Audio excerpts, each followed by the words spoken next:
Assalamualaikum warahmatullahi wabarakatuh. Perkenalkan, nama saya Hifasari Nuranti dengan NIM 1211241100007. Di sini saya akan sedikit mereview materi pada sesi 6 yang membahas mengenai hubungan antara corporate social responsibility dan keberlanjutan atau sustainability.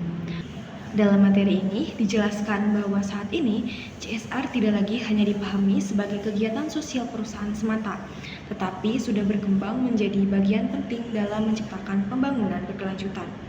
Perusahaan sekarang tidak hanya dituntut untuk mencari keuntungan, tetapi juga harus mampu menjaga keseimbangan antara aspek ekonomi, sosial, dan lingkungan agar bisnis dapat bertahan dalam jangka panjang. Pada awal materi dijelaskan mengenai konsep keberlanjutan atau sustainability. Keberlanjutan diartikan sebagai kemampuan suatu sistem untuk mempertahankan fungsinya dalam jangka panjang tanpa merusak keseimbangan ekologis dan sosial.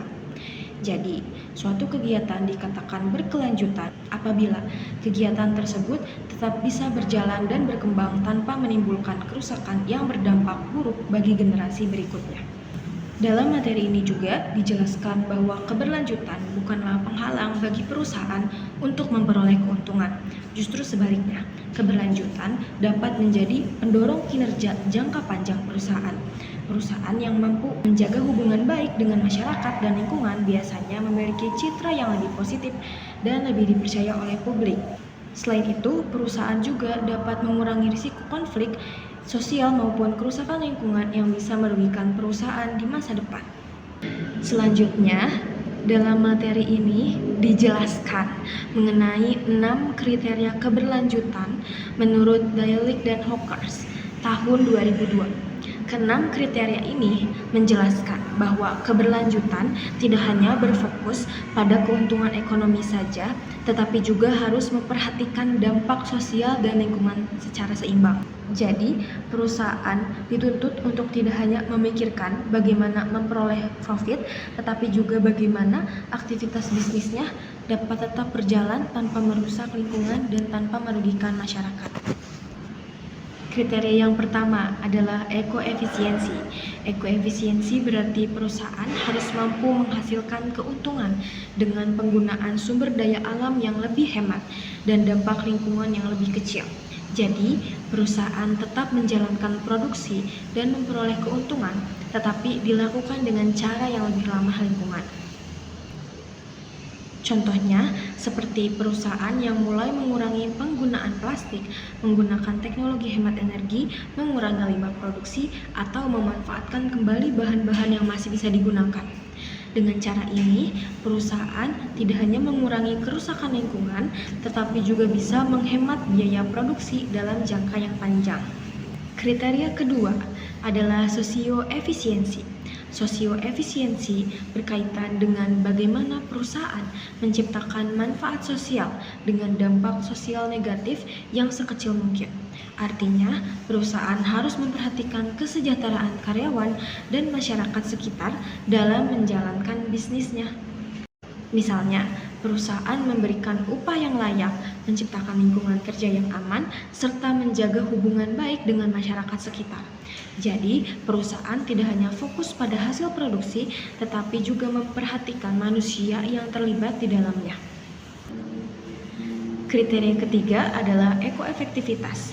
Jika ekoefisiensi lebih berfokus pada pengurangan dampak negatif, maka ekoefektivitas menekankan pada penciptaan dampak positif terhadap lingkungan. Artinya, perusahaan tidak hanya berusaha mengurangi kerusakan, tetapi juga ikut memperbaiki kondisi lingkungan. Contohnya, seperti melakukan penghijauan, konservasi air, penggunaan energi terbarukan, atau pengelolaan limbah yang lebih baik. Jadi, perusahaan tidak hanya sekedar meminimalkan pencemaran, tetapi juga berusaha memberikan kontribusi nyata terhadap pelestarian lingkungan. Kriteria yang keempat adalah sosioefektivitas. Sosioefektivitas berarti perusahaan mampu memberikan manfaat sosial yang benar-benar dirasakan masyarakat. Dalam hal ini, program CSR tidak hanya bersifat formalitas atau bantuan sesaat, tetapi mampu meningkatkan kualitas hidup masyarakat dalam jangka yang panjang. Contohnya, seperti program pelatihan keterampilan, pemberdayaan UMKM, bantuan pendidikan, atau program kesehatan masyarakat. Program-program tersebut dapat membantu masyarakat menjadi lebih mandiri dan memiliki kualitas hidup yang lebih baik. Kriteria kelima adalah kecukupan ekologis. Kriteria ini menekankan bahwa penggunaan sumber daya alam harus dilakukan secara wajar dan tidak berlebihan. Perusahaan harus memahami bahwa sumber daya alam memiliki batas, sehingga penggunaannya harus mempertimbangkan keberlangsungan generasi yang mendatang. Jika perusahaan menggunakan sumber daya secara terus-menerus tanpa kontrol, maka kerusakan lingkungan akan semakin besar dan sumber daya tersebut bisa habis. Karena itu, perusahaan harus mulai memikirkan penggunaan energi alternatif dan pengelolaan sumber daya yang lebih baik. Kriteria keenam adalah kesetaraan ekologis. Kesetaraan ekologis berarti setiap orang memiliki hak yang sama untuk mendapatkan lingkungan yang sehat dan sumber daya alam yang layak. Jadi, perusahaan tidak boleh hanya mengambil keuntungan besar, sementara masyarakat sekitar justru mengalami pencemaran, kekurangan air bersih, atau kerusakan lingkungan lainnya. Dalam konteks ini, perusahaan harus memastikan bahwa aktivitas bisnisnya tidak merugikan masyarakat sekitar. Misalnya, limbah perusahaan tidak boleh mencemari sungai yang digunakan masyarakat, atau aktivitas industri tidak boleh menyebabkan kerusakan yang mengganggu kehidupan warga sekitar. Keenam kriteria ini menunjukkan bahwa konsep keberlanjutan sebenarnya sangat luas dan saling berkaitan. Perusahaan tidak hanya fokus pada keuntungan ekonomi, tetapi juga harus memperhatikan kesejahteraan masyarakat dan kelestarian lingkungan. Jika salah satu aspek diabaikan, maka keberlanjutan tidak akan tercapai secara maksimal. Selain itu, keenam kriteria ini juga menunjukkan bahwa CSR dan sustainability bukan hanya sekedar teori, tetapi benar-benar membutuhkan tindakan nyata dari perusahaan dalam dunia bisnis modern. Perusahaan yang mampu menerapkan prinsip keberlanjutan dengan baik biasanya akan lebih dipercaya oleh masyarakat dan memiliki peluang bertahan lebih lama dibanding perusahaan yang hanya fokus pada keuntungan jangka yang pendek. Materi ini juga menjelaskan mengenai matriks dan sistem bersarang keberlanjutan. Menurut Van Marwijk dan Were, keberlanjutan memiliki beberapa tingkatan, mulai dari kepatuhan terhadap aturan hingga tahap transformatif di mana perusahaan benar-benar menjadikan keberlanjutan sebagai bagian utama dari strategi bisnisnya. Selain itu, menurut Montiel, keberlanjutan dapat dipahami sebagai sistem yang saling berkaitan. Ekonomi merupakan bagian dari masyarakat dan masyarakat merupakan bagian dari lingkungan. Jadi ekonomi tidak bisa berkembang tanpa masyarakat yang sehat dan masyarakat juga tidak bisa berkembang tanpa lingkungan yang lestari. Selanjutnya dibahas mengenai tujuan strategis keberlanjutan perusahaan menurut Visser. Salah satunya adalah pembangunan ekonomi yang inklusif dan berkeadilan. Artinya pertumbuhan ekonomi yang dihasilkan perusahaan seharusnya dapat dirasakan manfaatnya oleh masyarakat luas, bukan hanya oleh perusahaan itu sendiri. Selain itu, perusahaan juga harus memiliki tata kelola yang baik dan transparan agar dapat dipercaya oleh masyarakat dan para pemangku kepentingan. Perusahaan juga dituntut untuk memiliki orientasi terhadap pemangku kepentingan dan ekosistem keberlanjutan. Jadi, perusahaan harus memperhatikan hak semua pihak yang berkaitan dengan aktivitas bisnisnya, seperti karyawan, masyarakat, konsumen, pemerintah, dan lingkungan sekitar. Hal ini penting karena keberhasilan perusahaan tidak hanya ditentukan oleh keuntungan finansial, tetapi juga oleh hubungan baik dengan lingkungan sosialnya.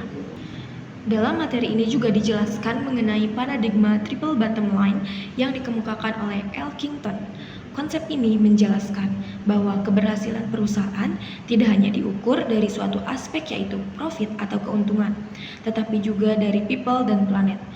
Profit berkaitan dengan keuntungan ekonomi perusahaan, people berkaitan dengan kesejahteraan masyarakat, sedangkan planet berkaitan dengan kelestarian lingkungan. Konsep triple bottom line menunjukkan bahwa perusahaan harus mampu menyeimbangkan ketiga aspek tersebut. Jika perusahaan hanya fokus pada profit tanpa memperhatikan masyarakat dan lingkungan, maka dalam jangka panjang perusahaan justru dapat mengalami kerugian. Misal contohnya perusahaan yang merusak lingkungan mungkin memperoleh keuntungan besar dalam waktu yang singkat, tetapi dapat kehilangan kepercayaan masyarakat dan menghadapi konflik sosial di kemudian hari. Pada penerapan triple bottom line, dalam isu lingkungan dijelaskan bahwa operasi perusahaan yang tidak ramah lingkungan dapat mengurangi daya dukung alam dan menurunkan kualitas hidup masyarakat. Oleh karena itu, solusi terhadap masalah lingkungan tidak boleh hanya bersifat teknis, seperti pengurangan limbah atau emisi saja, tetapi juga harus memperhatikan aspek sosial dan ekonomi masyarakat sekitar. Selain isu lingkungan, materi ini juga membahas penerapan triple bottom line dalam isu sosial ekonomi. Dijelaskan bahwa kemiskinan dan rendahnya pendidikan dapat mendorong masyarakat melakukan tindakan yang merusak lingkungan, seperti penebangan liar atau pencurian kayu. Karena itu, perusahaan perlu membantu meningkatkan kualitas hidup masyarakat melalui pendidikan, kesehatan, dan pemberdayaan ekonomi. Dalam hal ini, investasi pada masyarakat sebenarnya juga merupakan investasi jangka panjang bagi perusahaan. Namun, penerapan triple bottom line juga memiliki tantangan, terutama dalam hal pengukuran. Aspek profit relatif lebih mudah diukur karena dapat dilihat dari laba atau keuntungan perusahaan, sedangkan aspek people dan planet lebih sulit diukur karena dampaknya bersifat sosial dan lingkungan, yang tidak selalu bisa dihitung secara langsung menggunakan angka keuangan biasa. Karena itu, muncul beberapa metode pengukuran seperti Social Return on Investment atau SROA dan Environmental Profit and Loss atau APNL. Social Return on Investment merupakan metode yang digunakan untuk mengukur dampak sosial dari suatu program dengan membandingkan manfaat sosial yang dihasilkan dengan biaya yang telah dikeluarkan perusahaan. Jadi, perusahaan tidak hanya menghitung berapa uang yang dikeluarkan, tetapi juga melihat seberapa besar manfaat yang dirasakan oleh masyarakat. Contohnya, perusahaan mengadakan pelatihan kerja untuk masyarakat sekitar. Secara finansial, mungkin perusahaan mengeluarkan biaya yang cukup besar, tetapi program tersebut dapat membantu mengurangi pengangguran, meningkatkan keterampilan masyarakat, dan menambah pendapatan warga. Dampak-dampak sosial seperti itulah yang kemudian dihitung sebagai nilai sosial dari program CSR. Sedangkan environmental profit and loss digunakan untuk mengukur dampak lingkungan yang dihasilkan dari aktivitas perusahaan. Melalui metode ini, perusahaan dapat mengetahui seberapa besar penggunaan sumber daya alam, pencemaran, atau kerusakan lingkungan yang ditimbulkan oleh kegiatan bisnis mereka. Tujuan dari pengukuran ini adalah agar perusahaan lebih sadar terhadap dampak lingkungannya dan dapat mencari solusi untuk mengurangi kerusakan yang terjadi. Jadi, perusahaan tidak hanya fokus pada keuntungan ekonomi, tetapi juga mempertimbangkan biaya lingkungan yang mungkin muncul akibat aktivitas bisnisnya. Materi ini juga membahas sejarah panjang perkembangan CSR dan sustainability. Ternyata konsep tanggung jawab terhadap lingkungan dan masyarakat sebenarnya sudah ada sejak zaman dahulu. Dalam peradaban Mesopotamia misalnya, sudah terdapat aturan mengenai pengelolaan kayu dan sumber daya alam agar tidak digunakan secara berlebihan. Selain itu, pada masa Raja Hammurabi juga terdapat hukum yang memberikan sanksi terhadap pihak yang menyebabkan kerusakan lingkungan atau membahayakan masyarakat. Hal ini menunjukkan bahwa sejak dulu, manusia sebenarnya sudah menyadari pentingnya menjaga keseimbangan antara aktivitas ekonomi dan lingkungan. Namun, konsep CSR modern mulai berkembang lebih jelas pada masa industrialisasi, ketika dampak negatif industri mulai dirasakan secara luas oleh masyarakat. Pada tahun 1920-an, mulai muncul konsep filantropi perusahaan, di mana perusahaan memberikan bantuan sosial kepada masyarakat. Walaupun masih sederhana, konsep ini menjadi awal berkembangnya CSR modern. Perkembangan CSR kemudian semakin kuat melalui berbagai konferensi internasional. Salah satu yang penting adalah Konferensi Stockholm tahun 1972 yang menjadi konferensi lingkungan hidup pertama di tingkat dunia. Dalam konferensi ini mulai muncul kesadaran global bahwa pembangunan ekonomi tidak boleh dilakukan dengan merusak lingkungan. Kemudian muncul laporan Brundtland tahun 1987 yang memperkenalkan konsep sustainable development atau pembangunan berkelanjutan. Dalam laporan tersebut dijelaskan bahwa pembangunan harus mampu memenuhi kebutuhan generasi saat ini tanpa mengorbankan kemampuan generasi mendatang untuk memenuhi kebutuhannya sendiri. Konsep ini kemudian menjadi dasar utama untuk pembahasan sustainability sampai sekarang. Selanjutnya ada Konferensi Rio tahun 1992 yang menghasilkan agenda 21, yaitu Rencana Aksi Global untuk Pembangunan Berkelanjutan. Konferensi ini menekankan pentingnya kerjasama antara pemerintah, perusahaan, dan masyarakat dalam menjaga lingkungan dan pembangunan sosial. Kemudian tahun 1997 muncul Protokol Kyoto yang berfokus pada pengurangan emisi gas rumah kaca untuk mengatasi perubahan iklim. Dalam hal ini, perusahaan mulai dituntut untuk lebih bertanggung jawab terhadap dampak lingkungannya. Lalu, pada tahun 2002 diadakan Konferensi Johannesburg yang kembali menegaskan pentingnya pembangunan berkelanjutan dan tanggung jawab sosial perusahaan dalam menghadapi masalah global seperti kemiskinan, kerusakan lingkungan, dan ketimpangan sosial. Dari perkembangan tersebut dapat dilihat bahwa CSR dan sustainability terus berkembang mengikuti perubahan kondisi dunia. CSR tidak lagi hanya dianggap sebagai kegiatan amal, tetapi juga menjadi bagian penting dalam strategi bisnis modern. Materi selanjutnya yaitu membahas mengenai Sustainable Development Goals atau SDGs. SDGs merupakan 17 tujuan pembangunan berkelanjutan yang disepakati oleh negara-negara di dunia pada tahun 2015. Tujuan ini dibuat untuk menciptakan kehidupan yang lebih baik, adil, dan berkelanjutan bagi seluruh masyarakat dunia. SDGs tidak hanya menjadi tanggung jawab pemerintah, tetapi juga melibatkan perusahaan, organisasi, dan masyarakat. Dalam dunia bisnis, SDGs menjadi panduan agar perusahaan tidak hanya berorientasi pada keuntungan, tetapi juga ikut membantu menyelesaikan berbagai masalah sosial dan lingkungan. Beberapa tujuan dalam SDGs antara lain menghapus kemiskinan, mengurangi kelaparan, meningkatkan kualitas pendidikan, menciptakan kesetaraan gender, menyediakan pekerjaan layak, menjaga lingkungan, serta mengatasi perubahan iklim.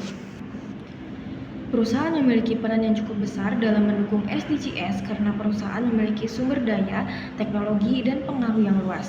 Contohnya, perusahaan dapat membantu melalui program pendidikan, pemberdayaan UMKM, pengurangan limbah, penggunaan energi ramah lingkungan, atau penciptaan lapangan kerja yang layak bagi masyarakat. Namun, penerapan SDGs juga memiliki tantangan. Salah satunya adalah menentukan program yang paling sesuai dengan kondisi masyarakat dan kemampuan perusahaan. Selain itu, pengukuran keberhasilan SDGs juga cukup sulit karena melibatkan banyak indikator sosial dan lingkungan. Walaupun begitu, SDGs tetap menjadi pedoman penting dalam pelaksanaan CSR modern karena membantu perusahaan untuk lebih terarah dalam menciptakan dampak positif yang berkelanjutan bagi masyarakat dan lingkungan. Sebagai penutup, materi mengenai CSR dan sustainability ini menunjukkan bahwa dunia bisnis modern sudah mengalami banyak perubahan. Perusahaan saat ini tidak bisa lagi hanya fokus pada keuntungan ekonomi semata, tetapi juga harus memperhatikan dampak sosial dan lingkungan dari aktivitas bisnisnya. Hal ini karena keberadaan perusahaan selalu berkaitan dengan masyarakat dan lingkungan di sekitarnya. Konsep sustainability atau keberlanjutan mengajarkan bahwa pembangunan dan aktivitas bisnis harus tetap memperhatikan kebutuhan generasi mendatang. Artinya, perusahaan tidak boleh menggunakan sumber daya alam secara berlebih atau menjalankan bisnis dengan cara yang merugikan masyarakat hanya demi keuntungan jangka pendek. Melalui konsep triple bottom line, perusahaan diingatkan bahwa keberhasilan bisnis tidak hanya diukur dari profit, tetapi juga dari people dan planet. Jadi, perusahaan yang baik adalah perusahaan yang mampu menyeimbangkan keuntungan ekonomi, kesejahteraan masyarakat, dan kelestarian lingkungan secara bersamaan. Selain itu, 6 kriteria keberlanjutan menurut Gaelic dan Hawkers juga menunjukkan bahwa keberlanjutan bukan hanya tentang mengurangi dampak negatif, tetapi juga tentang menciptakan dampak positif bagi lingkungan dan masyarakat. Perusahaan diharapkan mampu menjadi bagian dari solusi terhadap berbagai masalah sosial dan lingkungan yang ada saat ini.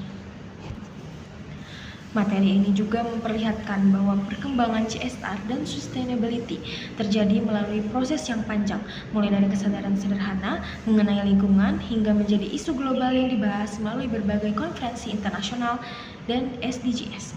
Hal ini menunjukkan bahwa tanggung jawab sosial perusahaan bukan lagi pilihan, tetapi sudah menjadi kebutuhan penting dalam dunia bisnis modern. Dengan demikian, dapat disimpulkan bahwa CSR dan sustainability memiliki hubungan yang sangat erat dan menjadi bagian penting dalam menciptakan pembangunan yang lebih adil, seimbang, dan berkelanjutan di masa depan. Mungkin cukup sekian review materi sesi 6 dari saya. Mohon maaf bila ada salah kata. Wassalamualaikum warahmatullahi wabarakatuh.